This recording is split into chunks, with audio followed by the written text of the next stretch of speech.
Hi friends, today we've got power cleans. Grab your empty barbells and let's get cooking good looking. Let's start off with the front rack position, barbells on shoulders. Give me 10 alternating elbow reaches. Right side is 1, left side is 2. Super loose grip here. Think 2 fingers, bunny rabbit ears, breathing through the belly. Trying to get those elbows up as high as possible. From here, we're going to establish what's called the hook grip. That means thumbs first, index finger, middle finger wrapped around it. Creates a suction seal on the bar and makes it more of a structural lift versus a grip intensive lift. Makes a big difference when cycling multiple reps or going for a super heavy lift. For here, feet are going to start under the hips, pencil in between the shoulder blades. Meet me down at your shins with your chest up and your butt down. Let's start with a muscle clean in slow motion. 1 Mississippi, 2 Mississippi, find your hip, shrug, pull, pop it up, and release your hook grip. Then we're going to catch on the way back down and repeat. Remember, team, one of your major goals as an amateur lifter is to physically find your hips on every lift. That's going to put the bar where you want it to.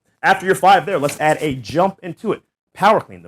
Chest up, butt down, shin below the knee, above the knee, mid-thigh. Find that hip in slow motion, jump, shrug, pull as hard as you can, and then pull yourself under that bar, land in a partial squat, catching it with your booty and your hips. Stand up and repeat. Keeping that bar glued to my legs. 1 Mississippi, 2 Mississippi, jump. Land in that partial squat.